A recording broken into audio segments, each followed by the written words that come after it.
បងប្អូនអរគ្នាបាទនេះគឺជាវីដេអូដែលខ្ញុំវឹកហាត់នៅប្រទេសបារាំងពុកម៉ែបងប្អូនអរគ្នាតាមពិតទៅវីដេអូនេះគឺយូរហើយជិត1ឆ្នាំហើយប៉ុន្តែខ្ញុំមានអារម្មណ៍ថាខ្ញុំដូចជានឹកប្រទេសបារាំងពុកម៉ែបងប្អូនអរគ្នាបាទដែលធ្លាប់ទៅរស់នៅរយៈពេល1ខែ1សប្តាហ៍ដែរបាទហើយខ្ញុំតែងតែដេកមើលវីដេអូដែលសកម្មភាពដែលខ្ញុំកំសាន្តនៅប្រទេសបារាំងក៏ដូចជាការវឹកហាត់ការញ៉ាំអីនៅប្រទេសបារាំងជុំបងប្អូនខ្មែរនៅបារាំងអញ្ចឹងបងប្អូនអរគ្នាបាទ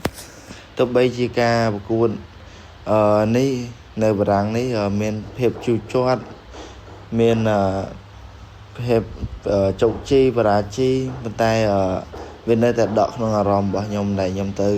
ប៉ែកអឺរ៉ុបលើកទី1ណាពុកម៉ែបងប្អូនអរគ្នាគឺមានអារម្មណ៍ថាសប្បាយចិត្តបាទហើយពុកម៉ែបងប្អូនអរគ្នាបាទមានទាំងបរទេសមានទាំងខ្មែរយើងកំពុងតែវឹកហាត់ណាបងប្អូនអរគ្នាហើយកន្លែងដែលខ្ញុំវឹកហាត់នេះគឺក្លឹប The Temple ដែលជាក្លឹបរបស់បងប្អូនខ្មែរយើងទេគឺបងប្រុស Abel បាទដែលគាត់មានកូនសិស្សច្រើនហើយនេះវីដេអូខ្ញុំសងក្បាច់ជាមួយកីឡាការិនីបារាំងដែលគាត់មានឈ្មោះថាអូយ៉ាណាបាទហើយគាត់ល្អមែនតើបងប្អូនអរគ្នាបាទនិយាយទៅអ្នកដែលវឹកហាត់នៅក្លឹបនេះសុទ្ធតែល្អអញ្ចឹងបងប្អូន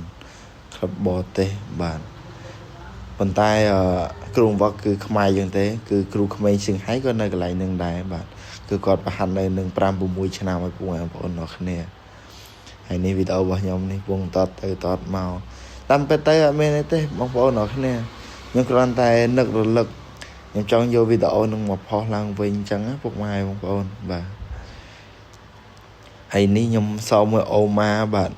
អូម៉ាគឺគាត់ខ្ពស់ខ្លាំងមែនតើបងប្អូនគឺយើងវាយដៃគាត់ដល់ទេតតគាត់ដល់ទេគឺគាត់វែងខ្លាំងមែនតើ